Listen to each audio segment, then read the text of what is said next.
Welcome to EnigmaCast, nerds. Don't ever say that I don't go above and beyond for you guys, because about a week and a half ago, about 2 weeks ago, you started lighting me up in my DMs over on Instagram, mostly, trying to convince me that we were in Satan's short season. And so, because God has an outstanding sense of timing, he brought me the one guy that could probably tune you guys up in about 50 minutes. And I've reached out to him and he actually agreed to come on. I follow this man on TikTok, and you know I'm a follow snob. I only literally follow about 8 people on TikTok and about 15 on Instagram. And this man is one of them. And I'm very happy to introduce him to all of you Enigmites. I'll put all of his contact information in the description below. Highly, highly, highly recommend for you to dig into his work. Comes from a totally different angle. He goes by Dakala, aka I just found out Doc Holiday. Thank you for coming on my show, bro. Thank you so much, man. Thanks for having me on, man. Yeah. So you are a really right on time in this situation. So as he and I were talking right before the beginning of the show, I talk about everything on this show. The 54 book of the Apocrypha back there. We talk about the Bible. We talk about Bigfoots, dogmans, UFOs, demons. We get into all that type of stuff. And I actually found your channel because you turned me on to what a toroid is on your channel when it goes down, right? And how everything goes down. And I thought it was fascinating. So Doc, thank you for coming on the show. Let's just get right into this.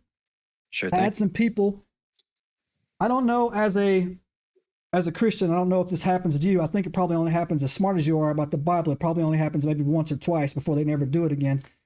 I get questions about the Bible from a lot of people, and the questions are not legitimate questions of I would say, them wanting to deepen their faith. It's more of they throw it in my face as aha, gotcha moment, right?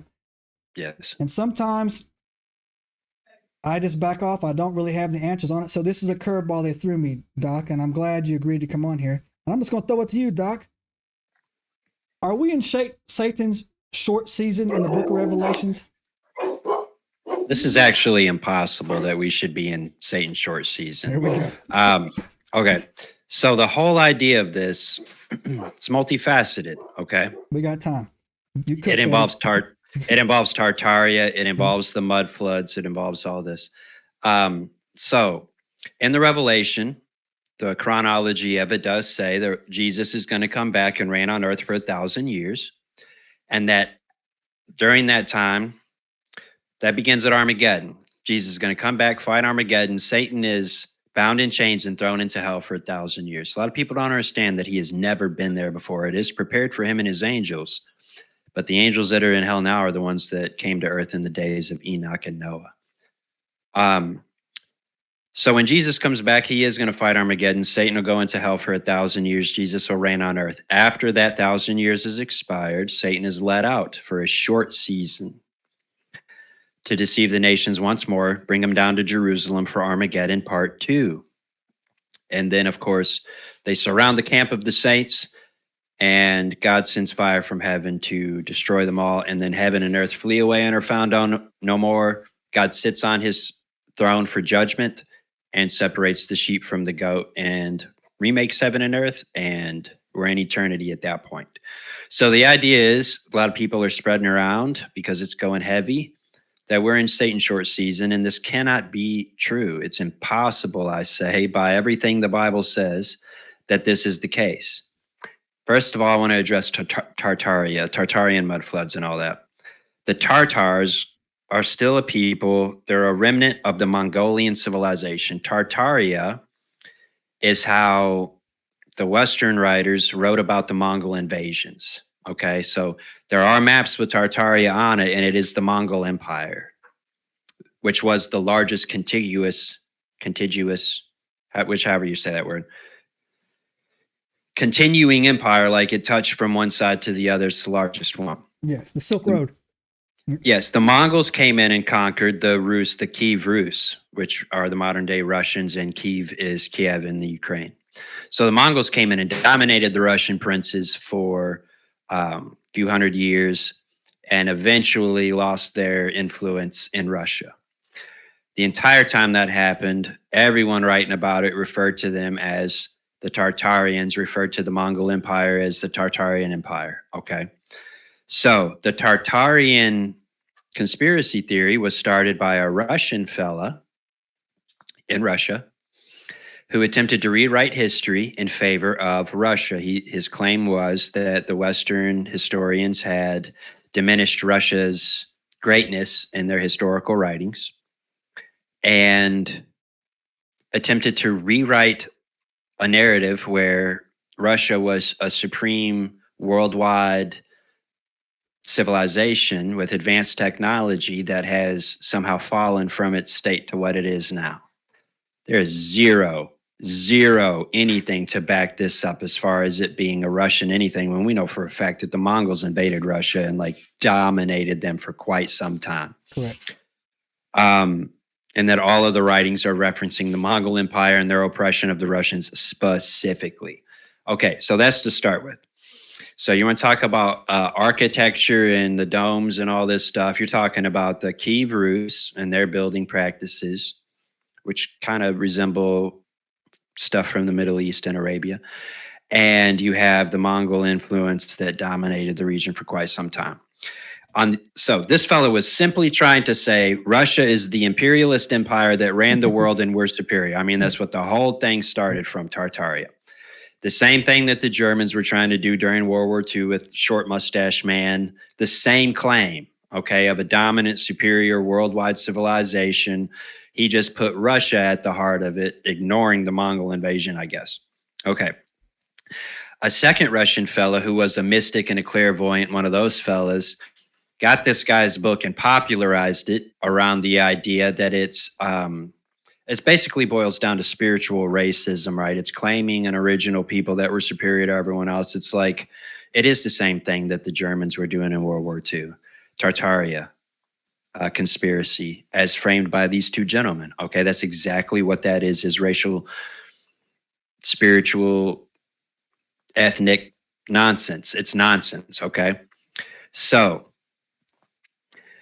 added to this and to popularize this was the idea of all these buildings being buried in mud floods. Okay, the mud flood had to come in because you have to have some sort of mud flood in order to anyway sort of justify these claims, right?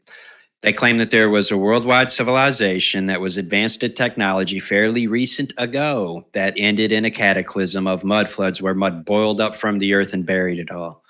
And in order to justify these claims, they use a mix of ancient archaeology and buildings. And by that, I mean pre-flood, pre-Noah's flood, okay? There was a worldwide civilization. The land was all one landmass, Pangea, or whatever they like to call it. It broke up in the flood and after that, and it drifted away from it. All the landmass drifted away in the days of Peleg. God divided the nations. And so when you talk about Noah using gopher wood from Florida to build the ark, I mean, Florida was right there, so it's not impossible to imagine. That's a great point. Yeah. Yeah. And so I have a whole thing about deep time. I've gone into great detail about how deep time is an illusion caused by the toroidal wave function of reality itself, wherein time speeds up and slows down due to gravitational time dilation. And it's already known. It's already in the math, in the equations of relativity and all that. So I think looking back, if we're in a period right now where time is happening faster than it used to, and we look back and measure everything for how it's happening today, for how it always happened, and assume that it's always been static, knowing that everything is waxes and wanes, including time and space, because they're intertwined. Anyway, I don't mean to get off the topic there, but deep time is an illusion, and all this happened not that long ago, like 4,000 or 5,000, 6,000 years ago, rather than, I would go as far as 12 possibly, but I even think that's the time dilation that we're seeing that makes it look like it was 12,000 years ago that there was a worldwide cataclysm that ended civilization on the earth. That was probably closer to 5,000 years ago, I think. I had never even thought to put that together, man, but that makes perfect sense. I've heard several people too. They've sent me stuff like, "Hey, talk about how everything's speeding up, how it's already June, how people," and I'm just like, well, I'm a very busy dude, and so it always feels like. Sure. I'll give you an easy answer 3 times. Yeah. There's 3 things happening. First of all, and it doesn't matter how you view the If the earth is in the center or if the sun is in the center, this doesn't affect what I'm about to say. Okay. They say, and we know this for a fact, like this is observable. The earth is toroidal. It's got a magnetosphere. It's got a magnetic field. Therefore, it's got to be a toroid. Okay. That's like the signature. And so everything with a magnetic field is definitely a toroid with a vortex that's wave function. And that means birth, growth, entropy, and death. Ye must be born again. That's the wave function. This is the whole thing. Birth, growth, entropy, and death. You must be born again. And we've all done this once as sperm. We lived birth, growth, entropy, and death in the womb, our mother's womb, and we were born again as humans. It's a scale up equation. It's not a keep doing the same thing equation. The point of toroidal vortex is for things to move up in reality as designed by God, the way that he said it, because the laws of physics are only just the gospel of Jesus Christ universally applied to all levels, being that the laws of physics, one of the laws of physics is the equal distribution of energy and mass, the law of distribution. So the energy and mass is organized the same way by the same laws of physics, no matter how little or how much of it there is. So that reality itself is Russian nesting dolls, the laws organizing the smallest bits into the same structures as the largest bits, time favoring stability and complexity. You got to have stability to have complexity, so that the bigger things are built of the smaller things. But if you zoom in or out, it's just the same structure. That's why relatively the probability cloud of electron looks like the Oort cloud of the solar system, for instance, because it is the same structure organized under the same laws of physics. It's just got more mass and energy than the atom does. Yeah. So I didn't mean to take us too far off track. No, that blew my, so that's what your channel's all about, man. When I go to church sometimes, I feel like I'm like they're in Sunday school, when how they talk to me a little bit. I like it's primitive. Yeah. They're teaching out of an understanding that's old. And it's not even correct to begin with usually. They don't know what these things mean in church often. The seminary does not teach this stuff. And some people call me a crazy heretic or I'm not Gnostic at all. I only believe the gospel of Jesus Christ, and in no other way than he described it. He said himself, except a kernel of wheat fall into the ground and die, it abides alone. But if it dies, it brings forth much fruit. And in Romans, Paul says, chapter 1, verse 20, Paul says, I'll read it real quick. I have my phone and my Bible on the phone here. I'll just go for it. It's really good. This is how people wonder where I get all my stuff from. I can be confident in the things that I'm saying in regards to science and quantum physics, as far as the observable things that we have seen. I don't agree with any of academia's conclusions about any of it. Like, I don't believe in evolution, or I understand why they say heliocentrism. Heliocentrism came from a Catholic priest who said, hey, according to Psalm 19, the sun represents Jesus. We'll put that in the center of the model. And that's where that came from. It doesn't matter according to the actual math what's revolving around what. Okay, we're going to get back to it in a second. If you can help me remember, we're going to get back to how time is speeding up. Okay. Romans 1 verse 20 says, all right, we're going to back up to 18, verse 18. Romans 1 verse 18, for the wrath of God is revealed from heaven against all ungodliness and unrighteousness of men who hold the truth in unrighteousness. What do you mean these men hold the truth in unrighteousness? We'll keep reading, verse 19. Because that which may be known of God is manifested in them. How? For God hath shown it unto them. God has shown the truth to academia and to the intelligent men and the scientists of the world. He has shown it. Verse 20, for the invisible things of him, all the things we can't see and so we can't know, and we have to imagine and conceptualize and talk in symbolism and metaphors, right? Like Jesus taught in parables. For the invisible things of him from the creation of the world are clearly seen, being understood by the things that are made. Even, how much can we know if we study a caterpillar? We can know every invisible thing if we study a caterpillar. How much can we know from studying a kernel of wheat falling into the ground and becoming a stalk? We can know everything about God's creation and God himself from this metaphor that he's given us in real time. We do it every year, right? Okay. For the invisible things of him from the creation of the world are clearly seen, being understood by the things that are made, even his eternal power and Godhead, so that they are without excuse. because that when they knew God, they glorified him not as God, neither were thankful, but became vain in their imaginations. Right. Their conclusions are all garbage. And their foolish heart was darkened to think that ye are that they are the gods. And us figuring all this out is what proves it. They give over, and this all started in ancient Sumer after the flood, because the actual stars did fall to heaven before the flood. That happened, okay? I mean, angels, watchers, people don't understand the stars in space are the aliens themselves. You're looking for life in space, you can see it every night if you look up and there's a clear sky. The stars, the galaxies, the structures, the celestial bodies in space are the super advanced, intelligent, immortal beings. They're innumerable, yes. Space, which is really just the second heaven, without calling it that. That's the expanse. God spread out the heavens like a curtain. Expanse, space, the second heaven is full of life. Yes, it's all immortal. Yes, it's all way more intelligent than we can ever comprehend. It's the next level up from the one that we're at. And so, time and space. Okay. We know time is speeding up because no matter how you spin the math, the Earth is spinning, whether you call this toroidal vortex, wave function, magnetic field, there's spin associated with it. Even if the Earth isn't spinning on an axis, you don't have to go that far. There is spin associated in the math that's clearly demonstratable and seeable and observable. And this is what protects us from the solar storms, right? The magnetosphere. This is the aurora borealis and all that. Is direct proof of what I'm saying. The spin has slowed down significantly and has been doing that this whole time. And by that, I mean recorded history. The spin of the Earth, however you want to view it, has been slowing down.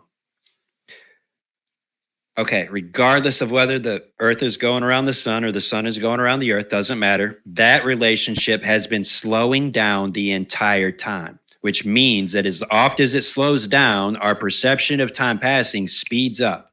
This is relativity. The core of the Earth, there is a spin associated with the core of the Earth that is slowed down so much now that it looks like it's going in reverse in relation to the Earth's spin. But that's just because it's going so slow. All of these things are known, measured, like in the math, in the relativity, on their papers. It must mean that time is speeding up from our perception if the speed of stuff is slowing down, because this is in the same way of somebody gets into space. This is relativity. Somebody gets in a vehicle. As soon as they start moving, time is passing differently for them than it is for anybody else.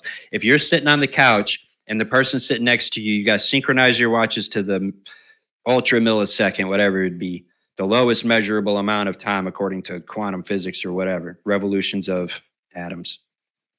If you guys synchronize your watches to the most delicate measurement of time and sit there together, time is going to pass the same. Your watches are going to measure the same until one of you gets up and starts walking, at which point their watch starts ticking differently than the person sitting down. You get in the car, and this is much more dramatic. Now, it's barely measurable. I mean, you're talking quantum revolutions of atoms to catch this phenomenon, but they have done it and caught it multiple times. You get somebody in an airplane going fast, and it's more dramatic. If you get somebody traveling in a vehicle even near the speed of light, okay, from their perspective, they don't age while they're sitting in the ship going near the speed of light, while they watch everything outside of their spaceship age super fast, okay? Time speeds up outside of that vehicle for them to watch. Inside the vehicle, it slows all the way down to where it's creeping, crawling. They can watch the entire history of the universe go by, and I mean the future, the entire future of the universe go by while they don't get any older, okay, because they're going so fast. So if they stop moving, all of a sudden their perception of time speeds up while everything around them slows down. All of a sudden it takes 80 years to barely see any change on the Earth, and they got old and died. So it's directly related to mass and speed and all that. And the reason you got to approach the speed of light to have this effect is because light doesn't have mass. It's not physical. It doesn't have any mass, and so it is timeless. They say, and I say it's because of the gravitational time dilation, that a photon of light from, say, a galaxy 300 something trillion light years away takes that much time to get to our eyeballs. But from the photon's perspective, leaving and arriving is the same moment because that it's not subject to time in that way. It doesn't have any mass. Oh, that's fascinating. Light is eternal, even from its own perspective. There is no such thing as time according to the photon. Yeah, I think I was reading somewhere in one of these apocrypha where it was taken out of there. It was saying that time was a gift to humanity to measure the days by God, but because God is timeless.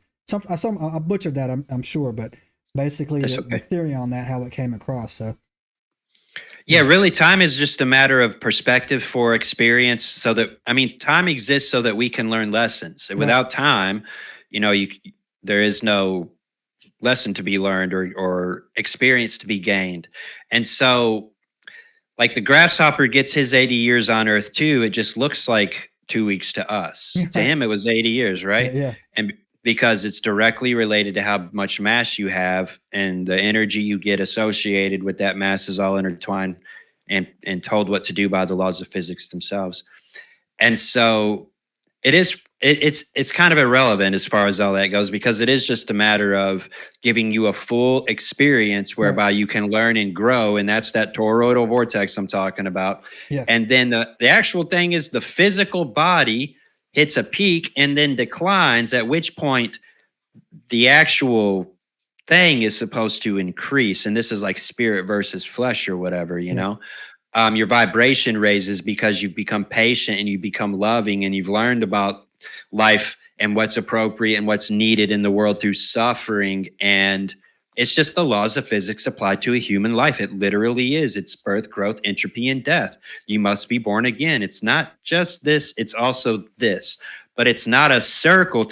History does repeat one story on every level over and over, because of the laws of physics and the distribution of energy and mass and the wave function. It's the same story repeating, but it's not a circle. It spirals up. If you're looking at it from the bottom, it might look like a circle, but it's not just repeating and staying stagnant. It's advancing into the future as it advances. It's Fibonacci sequence. It's Mandelbrot set. All these things on paper describe it perfectly well. And also, too, that would explain something, too. I watched your channel. That helped me understand the constant, I would say, rescuing, restoration, fall, judgment, rescuing, restoration, fall, judgment that you see throughout the whole entire Bible. Like your breakdown of the tribe of Dan is fascinating, man. Like, you should write a book about that, man. It is I never even connected that dots, man, but makes perfect sense, man. Even when, like, I made a video about that today on TikTok, the tribe of Dan, and I think I'm trying to decide whether or not to write the book, because I totally could. I've got a nail in the coffin of the Indo-European, Proto-Indo-European language family theory is completely false. And I can prove it with etymology and archaeology and place names, like the name Dan. It's all wrapped up with the Hindu, and they say, okay, in Hinduism, there's a goddess called the Danu. A river goddess. She's the river goddess. Danu is a name that comes from the Sanskrit root word Dan, which means river or to flow. Okay.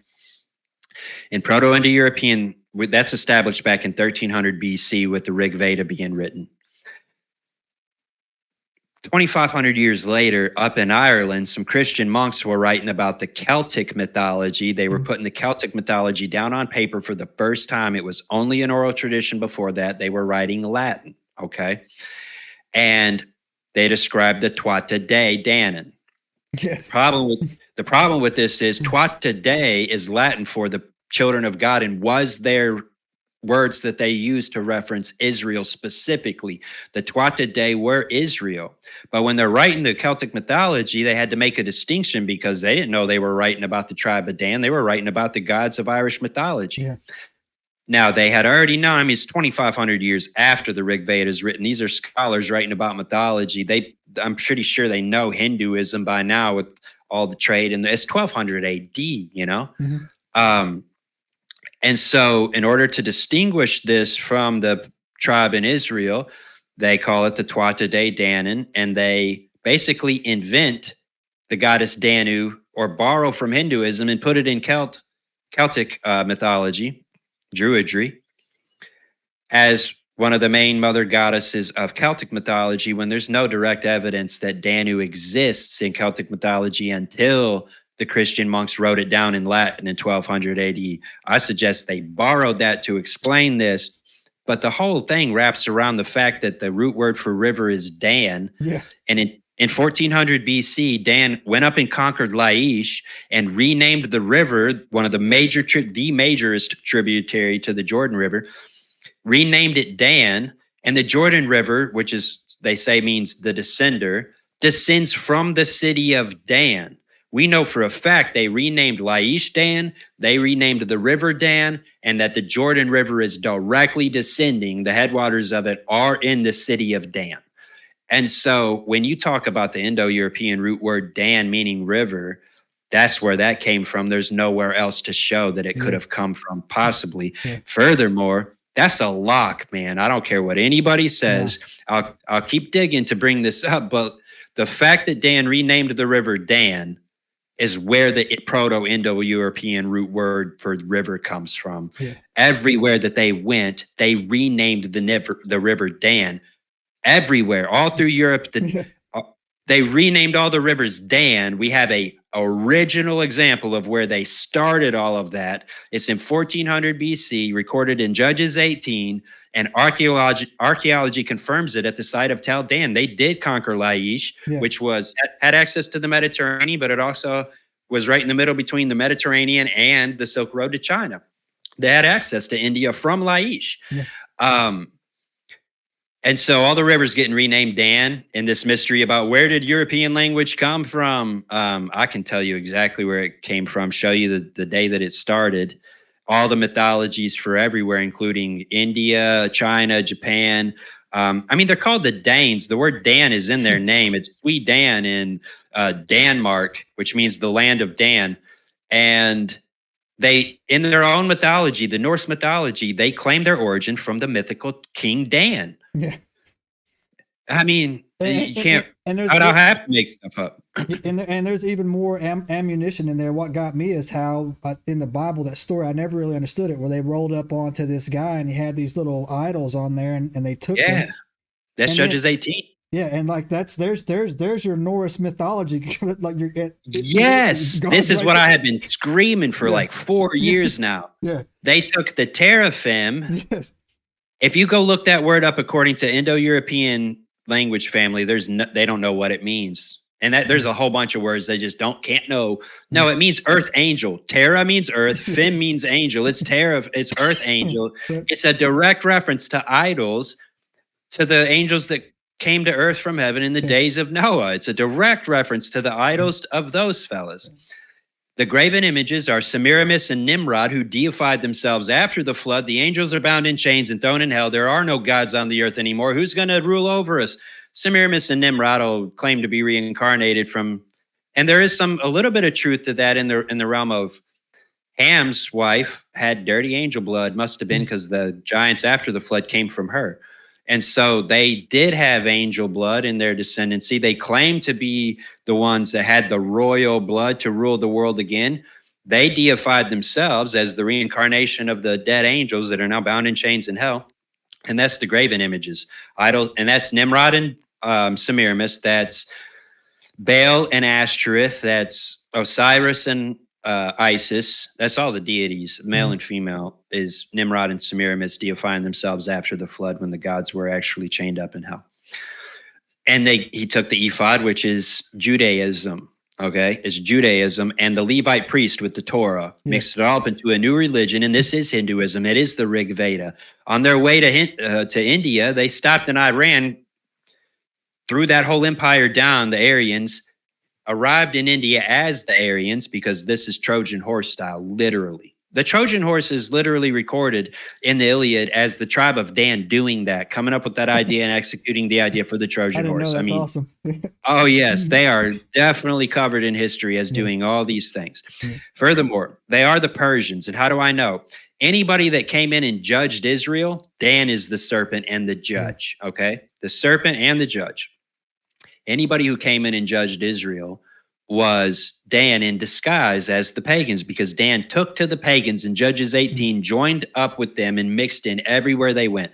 The Persians continued this. If we can't beat them, join them. It's easier to assimilate into a people's culture and conquer them that way than it is to force your culture and make them assimilate. Right. Far easier, far less costly.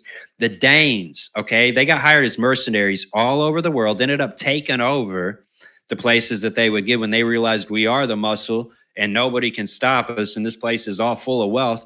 But they didn't come as Danes and stay as Danes and make everybody else become Danes. They would adopt the local clothing, the local customs. They worked their mythology into the local mythology because it did match, and they would say, hey, listen, we're not different. Look at this.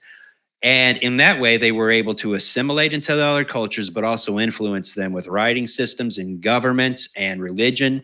And it's Trojan horse theory, okay?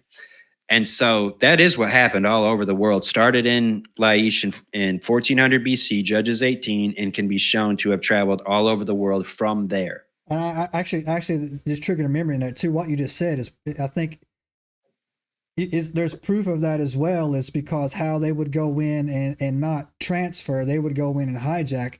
So when you go in and you start looking around, when the first images of Jesus looking like a Viking pegged to a cross was right about the time when they were, I think it was the Danes were cleaning up England or all these other places where they, or maybe it was another place they were going in there or whatever. Sure.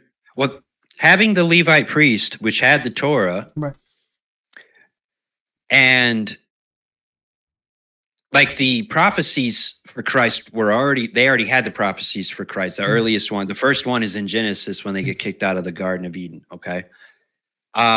They already had prophecies of Christ. So in Norse mythology, you have Odin hanging on a tree. But before the Germanic tribes make it into that part of the world, you have cursed is every man that hangs on a tree from the Old Testament, the prophet of Isaiah, right? The prophet Isaiah. And so the whole hang on a tree thing has an origin. And the earliest one that can be shown is, in my opinion, in the Old Testament. All of that Norse mythology, like when the Vikings got into England, what they discovered is that they might have called him Odin, but the Anglo-Saxons, who were their relatives, because they're all Germanic tribes, I mean, they were all related when they came. Some of them came up this way, some of them came up this way, but they were all related. The Germanic tribes, of which the Norse or the Danes are a part. When they arrived in what is now England and started conquering the Anglo-Saxons and subjecting them, what they found was that they might have called him Odin, but they called him Woden, and all of their mythology was the same. These fellows were Christian now, but the old gods, which they all still, like, some people still followed and recognized the old gods, but Christianity had taken over with the Anglo-Saxons. I believe. I'm pretty sure. Yes. Yes. I believe. Yeah, for sure. Yeah. Yeah. And so when they got there, these fellows are Christian, but the story that the Vikings are telling the Anglo-Saxons is recognizable. My grandparents told me this story, you know, and so they were related. They did have similar language. They did have shared common history, but they just were separated by about, 300 or more years since they had diverged from the same place, maybe even 1,000. I'm not suggesting that one singular tribe of Dan went around themselves and conquered the whole world. I mean, they just kept spreading from there. They are the judge and the serpent. Over and over they went from there. And then they got dispersed by the Assyrians into the whole world. But Samaria still remained. There still remained Israel in the land of Samaria. They didn't not all of them got dispersed. They stayed and became Samaria, most of them, like the sick and the maimed and the halt. And but the Assyrians carried a bunch of them off and put them into service and such. Yeah. And that's right there too. Is one of the hot button topics I get in with people. I love history. I love reading history. And I tell people all the time, people come to me like, Joseph, you're crazy. History proves the Bible's false. And I'm like, what are you talking about? History proves it's 100% real. What are you talking about? Right. The Bible is the most historically accurate document on the face of the earth, bar none. I'm sure of it. Academia used to not believe in the Hittite Empire, or thought that the Bible had like inflated those people to suit their own political claims in the Old Testament. But no, y'all didn't know that the Egyptians were talking about the Hittites because you assumed they didn't exist until they dug it up and found it, right? Yeah. 4 major civilizations collapsed from 1400 to 1150 BC in the Bronze Age collapse, And all around the Mediterranean. I was talking to somebody yesterday that Psalm 22, I think it was, is when David was writing about the crucifixion of Jesus Christ. That was 500 years before the Romans were even crucifying people. He was writing it down. So what do you? And that's what I mean. Yeah. That's what I mean. That's what I'm talking about. Yeah. Tel Dan confirms that they excavated Laish, or the Tel Dan, after when somebody said it didn't exist, somebody said, I bet it does, went and dug it up and found it. Sure enough, it's there. It confirms the reign of David and Solomon. They're on the gold coins they found there and such, right? Inscriptions and such they found referencing David and Solomon. And if Judges is 18, look, this is 1400 BC, that Judges 18 turns out to be stunningly accurate to the point that you can prove it for a fact. Yes. That confirms all the history written after 1400 BC and Judges 18 onward. There's no reason to question what's written before if that's so stunningly accurate, in my opinion. They dig it up, they find it, it is there. And so all this was happening while David was king and Solomon was king, and Solomon's sons were kings after, the scepter doesn't depart from Judah after that, but the kingdoms did split and war with each other. There was 2 different kings. I don't mean to just take the conversation off, but I really want to focus on all the things that I have told you so far in this conversation, and how everything I have said is something you can go check and look up for yourself. You don't have to take my word for anything, okay? Right. Everything I have said is, I don't have some mystic knowledge that you can't have too. We can all have it, all right, and be sure of it. So I've told you nothing but facts. And I learned that lesson early on the internet, not to say things that I can't back up with like sure evidence, they'll let you know, right? They will, and then you'll be forced to defend yourself. And if you can't defend a claim, then man, you're looking sorry now. Yeah, for sure. I don't say things I ain't sure of. Not to say I'm right about every single thing. I can learn. I might be sure of some things I'm wrong about, but then I'll get sure after I find out. Yep. Keep all that in mind in regards to, and also I don't make any money doing this.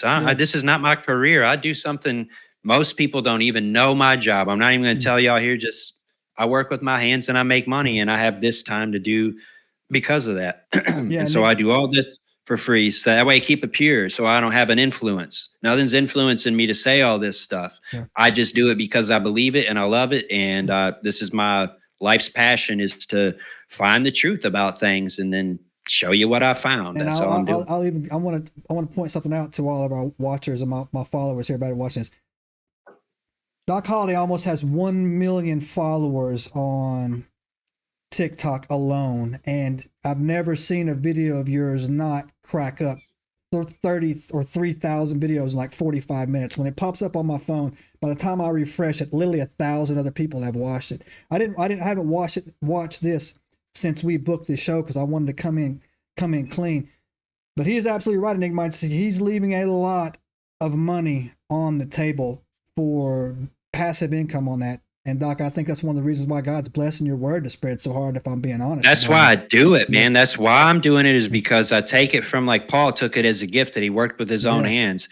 I'm not suggesting everybody has to do it that way, but it's definitely something that I want to remain blameless in for the specific purpose of, I don't gain anything from this, and why would I mislead people for some reason? Like, there's nothing for me to gain. I want everybody to go read and look up what I'm saying, so you don't take my word for it. I said all that to say this. Now I'm going to tell you about Satan's short season. A lot of people are going to hate what I have said about Tartaria already. All right. There was an ancient worldwide civilization before God's great flood. It is the great flood that all the ancient civilization fell down from. Okay. So there are the remnants of that all over the world on every continent. You got the pyramids and all that, because same as skyscrapers. And I got this from Bright Insight. This is an excellent example. The first skyscraper popped up in Chicago in like the 20s to 40s or something. Or maybe it was 18. I don't know the exact date. But the first skyscraper popped up in Chicago. After that, you see skyscrapers pop up all over the world, and they are all based on that first original design in Chicago. Even as different as they get and as different as the cultures that influence them are, It's all based on the same concept of the skyscraper that first happened in Chicago. So when you're talking about pyramids all over the world, it's not as if one kind of people built all of those, right, under one sort of government. There was an entire world that was globalized in the way that ours is now. People hate the word globe, but the same concept. That mean they were all, perfectly friends. They were all at war with each other constantly. They were different peoples. The pyramids in the different places and the ziggurats and all that, they vary slightly in design and all of this because of the different cultures and nations that built them. They weren't all just one people. They hated each other. Okay. um, and so in that same way that all the skyscrapers of the world are different, but they're all based on the original one, in the same way, excuse me, all the pyramids and ziggurats are based on the original one too.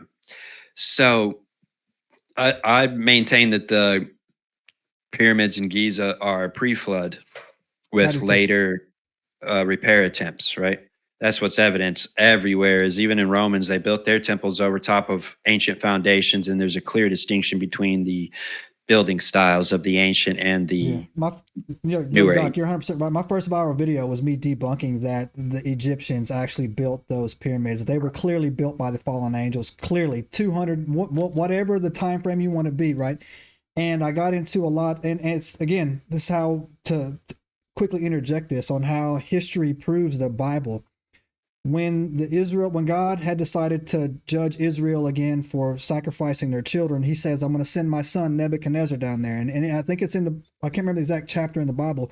Nebuchadnezzar cries out, well, I have nothing for my effort. So he gives Nebuchadnezzar Egypt. He gives him Egypt. So Nebuchadnezzar goes down there, takes it all away, takes everything there. And what happens, it is proven historically that the Kemites migrated north and they found what was left. And they tried to imitate it and build this pyramid called the Red Pyramid. And it looks like a Lego mess. And they've never, were able to duplicate I guess you want to call it the geometry or the technique or the architecture to do it. And then even, I'll throw them another bone. The Romans came down, and when they, turned Egypt into basically a grain vassal for them, the Romans had, aqueducts, self-healing concrete.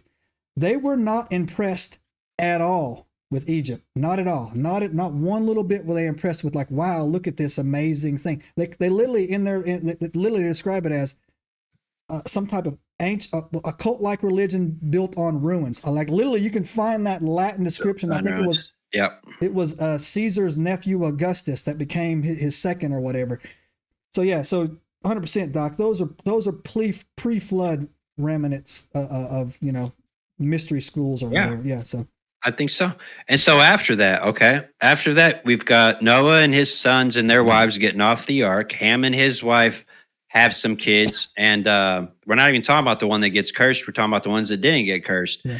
Went down and started Egypt, Babylon, and Sumer. Started Sumer first, but Egypt and Babylon, and started rebuilding cities and trying to find the technology again. That's what the ancient religion of Sumer, Egypt, and Babylon is, just modern science. Mm-hmm. They were primitive people that didn't understand. They came to understanding by exploring their natural environment through time. Took a long time for mankind to get there. The discovery of tobacco by the Western scientist is what gave us technology, or allowed or opened our access to understanding for technology, to take the science that we were seeing and put it into actual, the technology of today is metaphysical compared to how they understood technology before the discovery of tobacco. It really did open up and this is proven, nicotine is the most powerful neurobuilding and neuroprotective substance on the earth. Discovery of tobacco by the West. The Indians have been using it for shamanism and for natural religion for years, for thousands of years. But the Europeans came over, got tobacco, got access, brought it back, got it approved by the Pope. Everybody started using it. That's when the invention really kicked. You might say, how did we go for thousands of years with horse and buggy? And then in a matter of 200 years, we went to flying jets and shooting rockets. Tobacco is exactly how that happened. Wow, and why. Yeah, that's amazing. Yes. And so, all right, let's get back to it. The mud floods. First of all, every major city in the United States is sinking into the ground right now because it turns out when you build a city over top of any porous piece of land, which the land is porous, it's not some solid thing, it's dynamic, right? All the cities in the US are sinking into the mud right now, just being themselves, okay? Because over time you get this thing with when you're talking about the groundwater and irrigation systems and also the drainage systems that carry water away from the town so that it doesn't flood that would normally soak into the ground, it's carried away. The groundwater drains away from underneath the place and it compacts on itself, and this stuff sinks into the mud. Every ancient structure sinks into the ground because the ground swallows it up. This is just what's going to happen. You add earthquakes to that and liquefaction and cataclysm, that kind of thing, you're definitely getting swallowed up by the ground. Furthermore, all the photos of recent history with like the Zeppelins. First of all, Zeppelin is not a conspiracy. They did have Zeppelins. They were refueling at the top of buildings like, oh, this is recorded history and well known. What happened? It turns out filling a balloon full of helium and using heat to drive it around is a terrible idea. That's what happened to the Zeppelins and that technology. It's not some grand conspiracy so that they could do oil. That was just the next thing they capitalized on. Zeppelins were a terrible idea, and they found out in one of the most tragic ways imaginable. None of this is hidden history. It's all rather recorded. There's videos of it, bro. Turns out spark's not too good, right? Yeah, it's bad. And so maybe they weren't using helium. I think they were. Whatever they were using was flammable gas and it blew up. I mean, it's just what happens. So all right, we'll address the technology real quick. There is all kinds of technology and inventions and understanding of technology and understanding of science that is definitely pigeonholed by men who have lots of money and want their ideas to sell. Okay, so you're talking about Nikola Tesla was a real scientist. Thomas Edison stole his ideas and patented it for or crushed his ideas so they could get alternating current. Whoever, one of them was doing direct current, one of them was doing alternating current. Thomas Edison had money, and so he won. Yeah. And he was mean. Yeah, and he like destroyed his competition in every way, shape, and form. And it was all about the monetization of technology was his shtick, whereas Tesla's shtick was to give it for free and we could all advance together as a society. Right.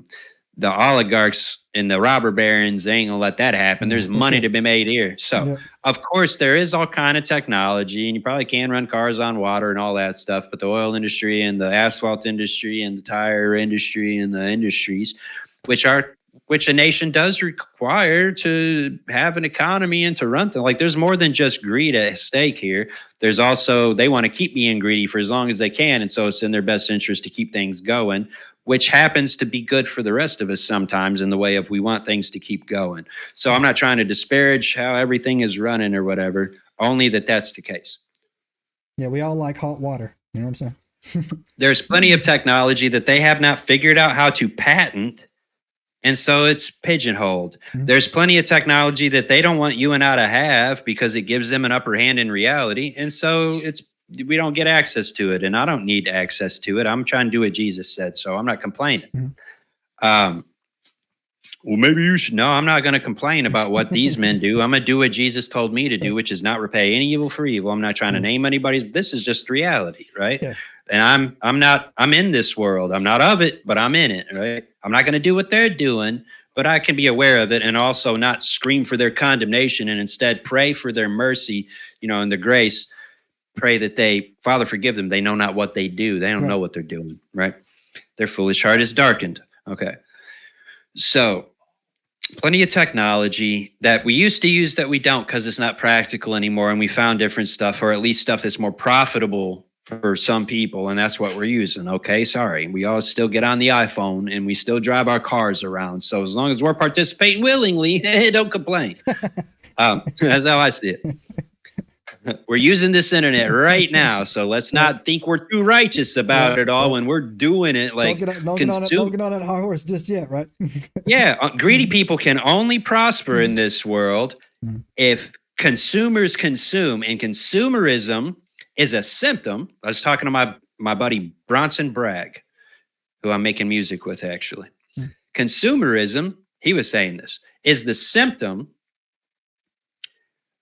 And it's our symptom, not theirs. Like they are offering all of the terrible desires of the heart, but we're the ones taking our dollars greedily to the store and buying Yeah. it all. Right. And so don't think you're better than they are. You're complicit in this exchange, literally, Right.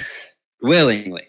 And so that's how I see it. I'm not holier than thou art in any of this. I'm as guilty as everyone. So I say grace and mercy all around. And that's okay because God desires mercy, not sacrifice. He desires that all men should come to repentance, not just the good ones. There aren't any good ones. We're all in need of that repentance. Correct.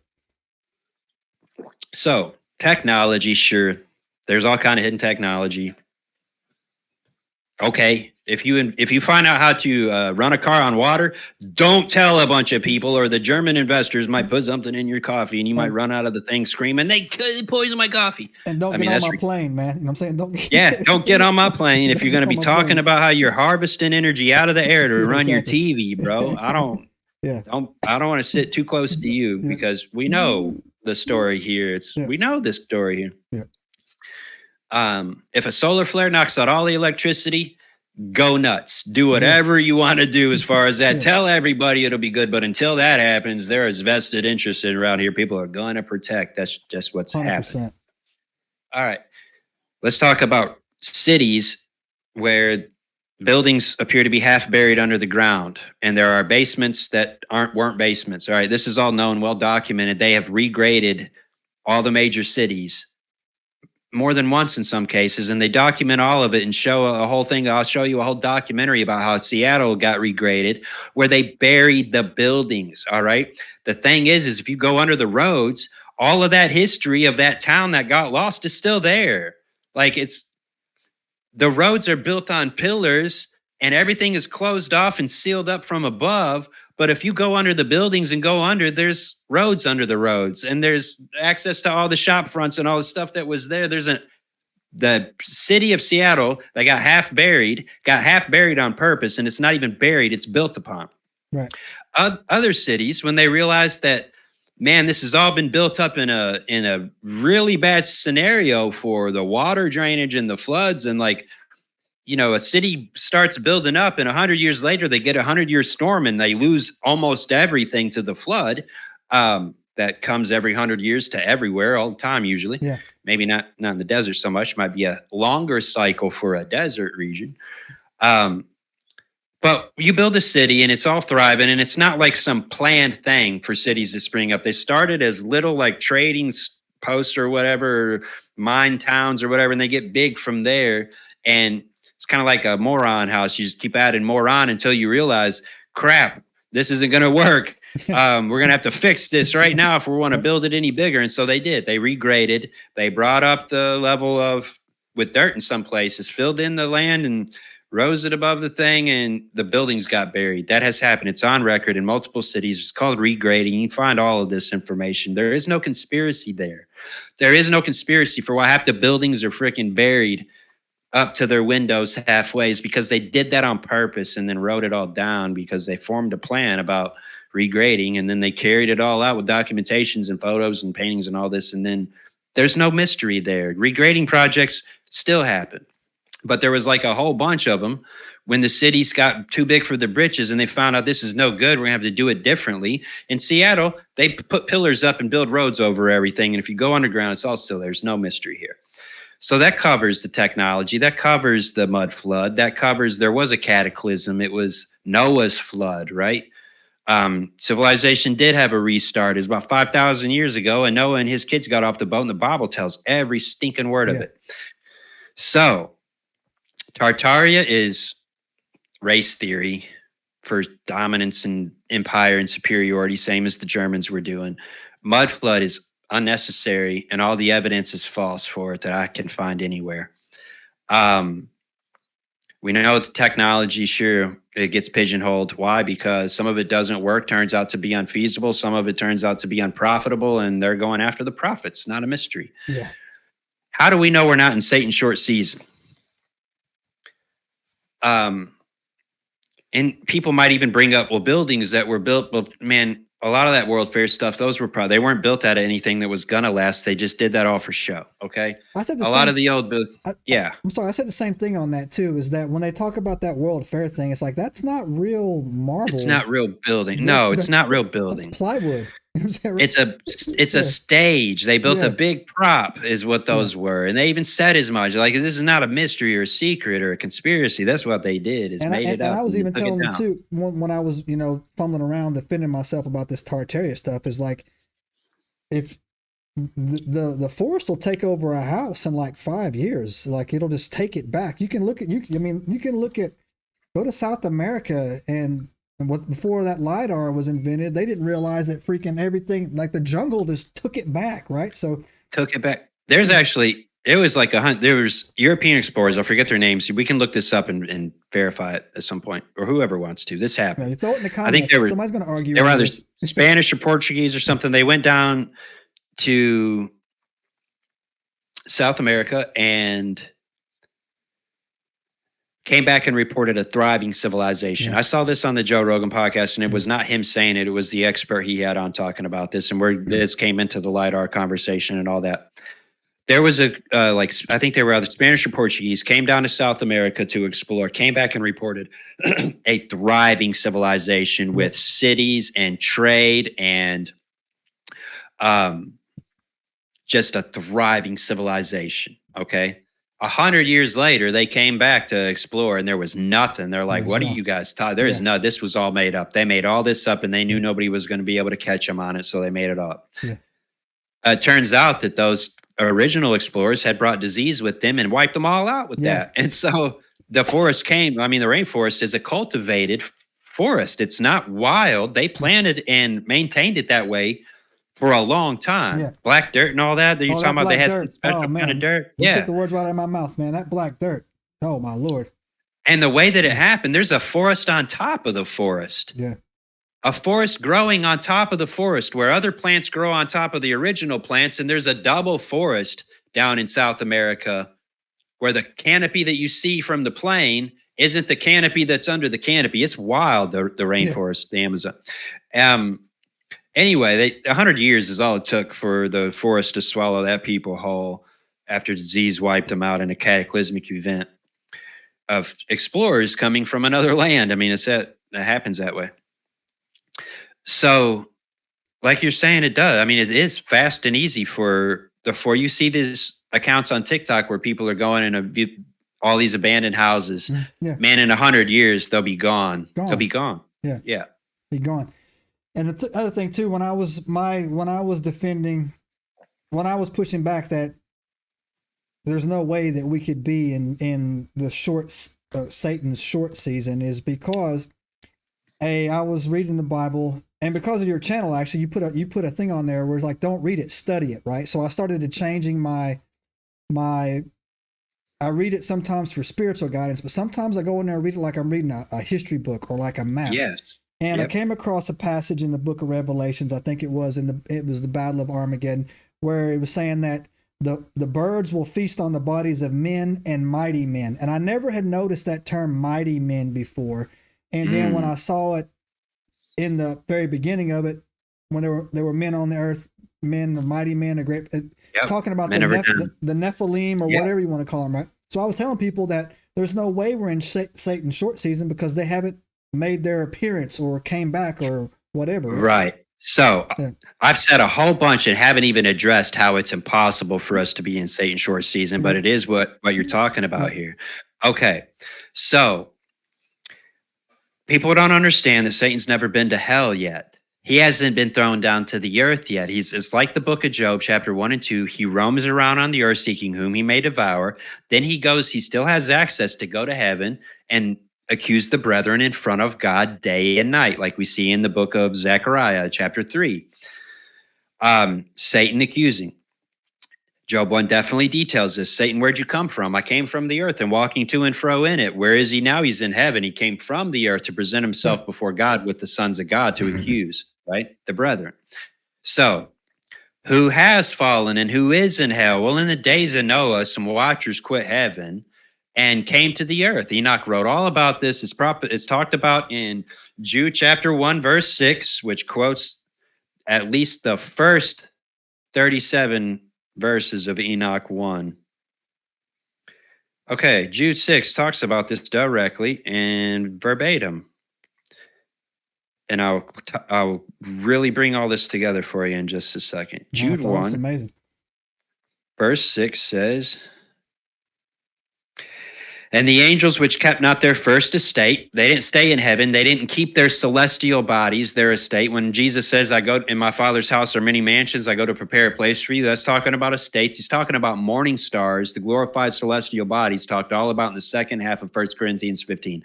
There is a terrestrial body, there is a celestial body, there is a natural body, there is a spiritual body. We get this one first, we get that one after. That is the resurrection. 1 Corinthians 15, Paul details that. And the angels which kept not their first estate, or morning stars, or bodies, or mansions in heaven, their celestial bodies, but left their own habitation.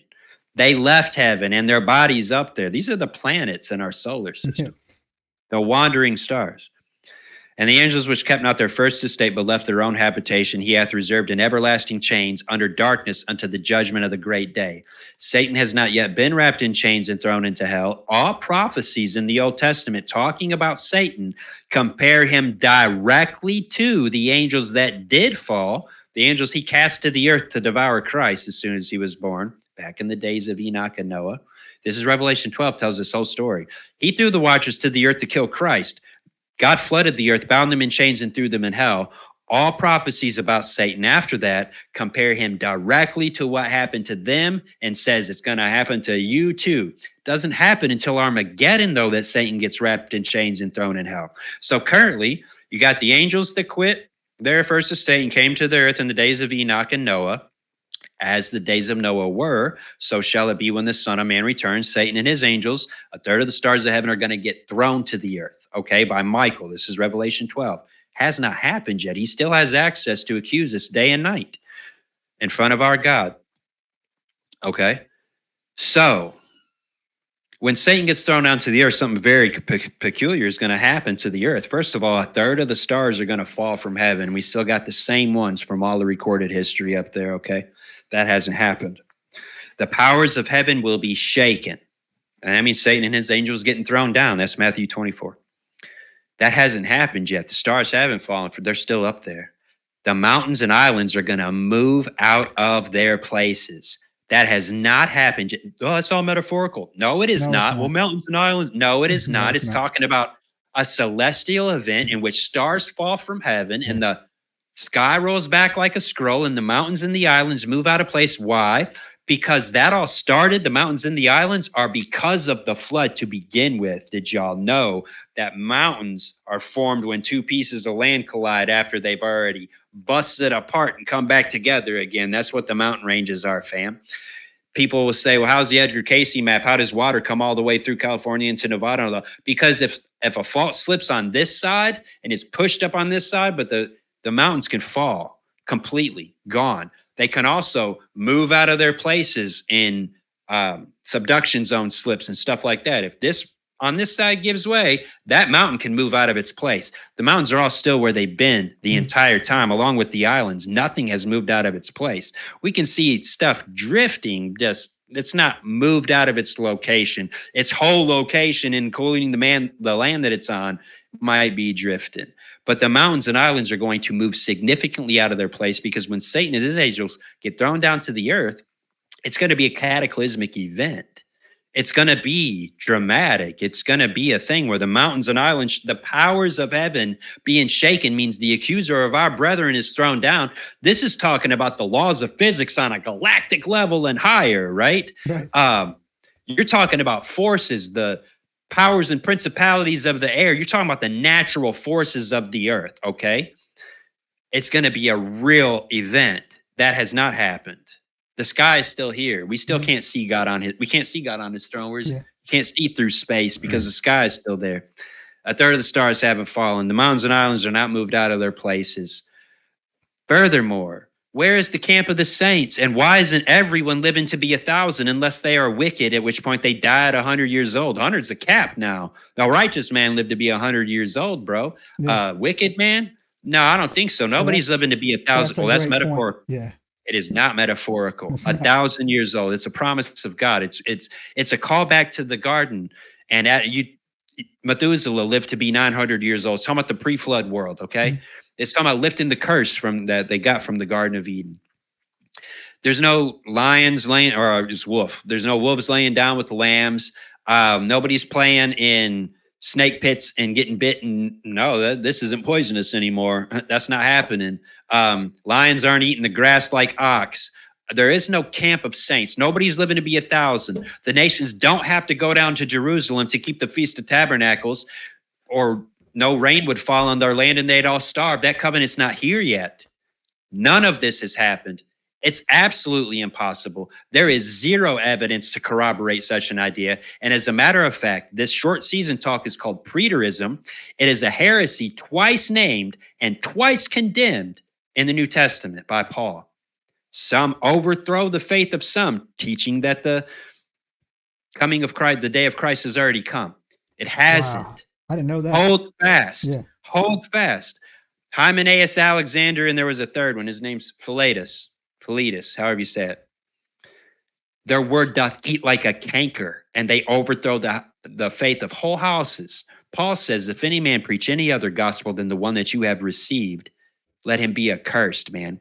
He turned Hymenaeus and Alexander and Philetus, whoever they are, he turned them over to Satan for the destruction of their flesh, that they learn not to blaspheme. And this is what it means.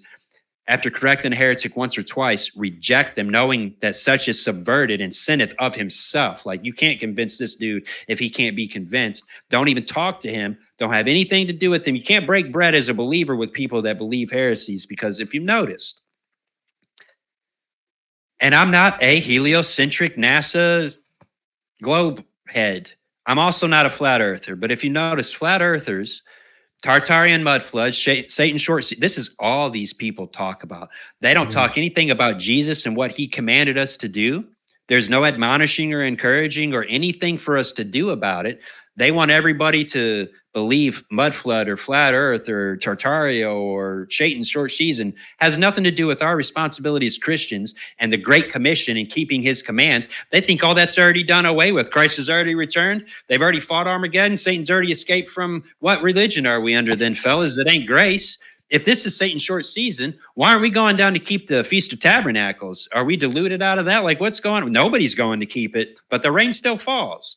Like, every word in the Bible would have to be false for this to be true. And the truth of the matter is, this is a psyop. It's a psychological operation. First of all, started by a Russian to claim world dominance for the Russian dynasty from history or whatever, which is false and provably so. The Russians are the Germanic tribe that came up through and crossed the Rhine. I'm like, this is already known about.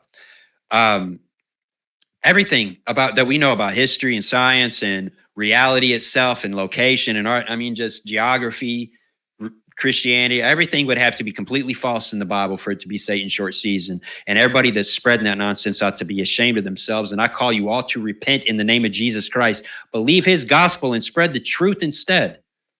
We ain't got time for this. We don't have time for these nonsensical things like this, man. These are distractions, and they're called psyops, and people have scrambled eggs for brains now because it worked. It worked on a whole bunch. No, it's taken root. And when I was actually shocked at the amount of people that were like trying to get me with those gotcha moments. And I'm like, well, let me tell you, the actual gospel requires you to die daily to your desires in this world. Okay. And so people hate that all day long, but they want to be Christians and they want to get saved by Jesus, and they love Jesus, but not the one that's in the Bible. They love some version of idea that they've made up for themselves about who he is. Yeah. They don't even know what the Bible says about this stuff. And the only time they go study the Bible is to prove this thing that they're saying, like you were saying.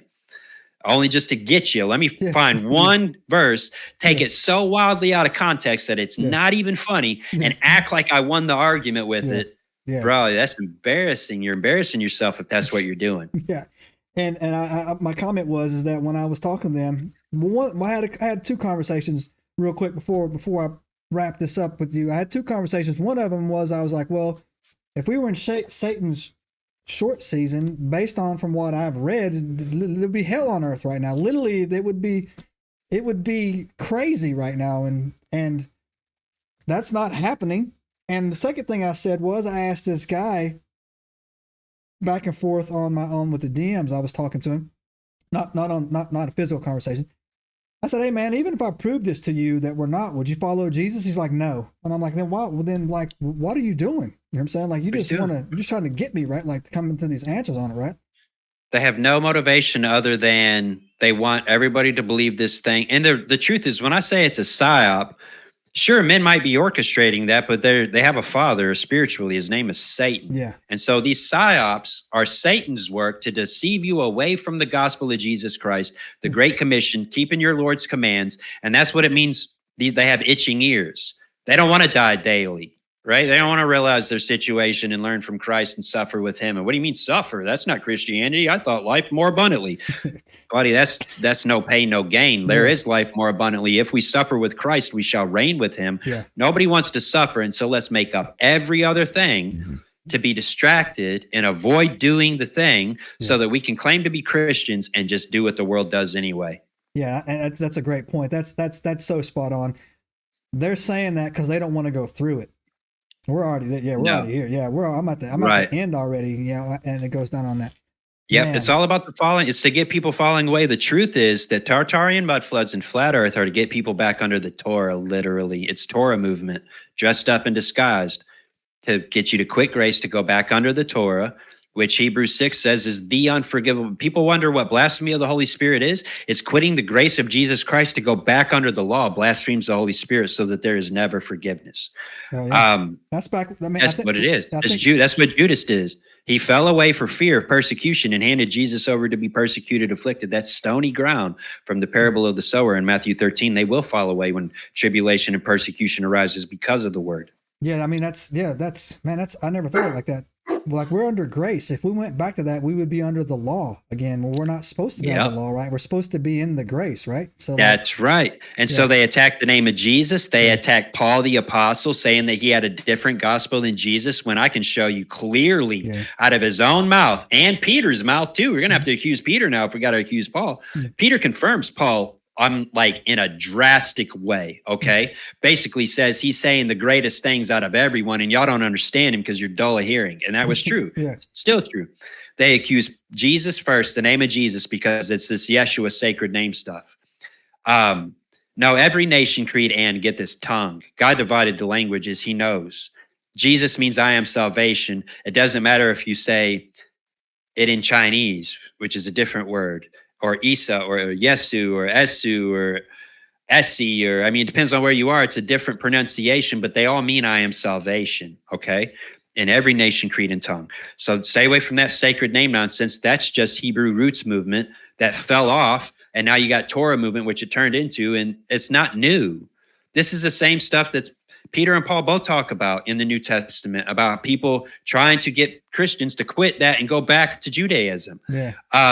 That's what the falling away is. And all of these things wrap around to that. You put yourself back under the law. It might not be Judaism now, but that law of Jesus isn't him. Right. Paul had a different gospel. None of us are saved. The devil's deceiving everyone. Nothing can be trusted. Well, then how do y'all know what to say if the devil's deceived everyone? Where y'all getting your information from? The internet? No, thank you. If you're onto all that, you can stay on it if that's what you demand to do, but I won't have anything to do with it. This is all nonsense to distract us from doing what Jesus said and to convince us that he ain't coming. Yeah, that's dead on, man. That was such an eye opener. Doc, wow.